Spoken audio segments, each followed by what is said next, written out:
This is such a great question that we received, and I can totally relate. I always keep my phone on because I'm a mom, and then I end up always feeling disturbed. My kids call me any time of day or night. It's usually not urgent. My daughter calls in the middle of a workday. She's FaceTiming me. I don't know what to do. The whole idea is I have to have my phone on me constantly because I'm a mom. A couple weekends ago, I asked a client, great, if you put your phone away for 30 minutes, how much do you think the kids are going to need you while they're at school? Have they ever? She said, no, but just in case.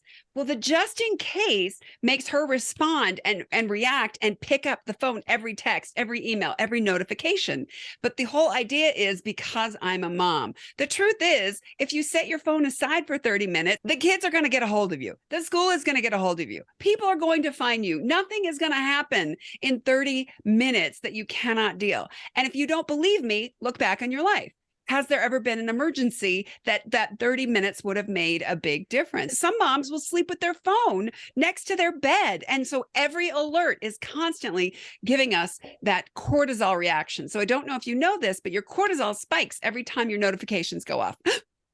And it's created to do that. So stop with the crazy cortisol. I am a mom. I keep my phone on Do Not Disturb every night. My kids know that from 10 o'clock at night until 6 o'clock in the morning, my phone is on Do Not Disturb. They also know that I keep my phone on airplane mode during the day when I'm working. When I am done with work on my breaks, I'll take my phone off airplane mode and I'll check and see if anybody called me or tried to text and it's important. It's almost never important. And Or an remember the emergency. time? No, it's really not an emergency. And besides, I lived in most of my life without a cell phone. We did not ever have constant contact with anyone and nobody was any worse off. Even if you're worried you have an older parent and they could be getting sick and end up in the hospital, unless they're in the hospital and it's urgent and you're waiting to hear if they're getting their heart transplant, there's almost never a good reason to have your phone with you all the time. It is so unhealthy for us to feel that we have to be so responsive to every text, every phone call. And you know what? This has to do with work as well. And I will tell you that I have strict rules that I've given myself, boundaries around work emails. If I get an email over the weekend, I do not respond until Monday.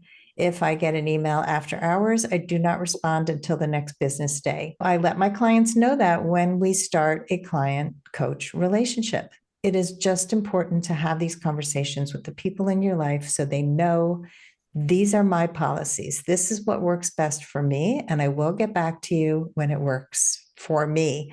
And people generally respect you more when you're not responding to every single thing. Because boundaries, they protect our time, our energy, our well being, and our ability to respond to texts and emails and phone calls.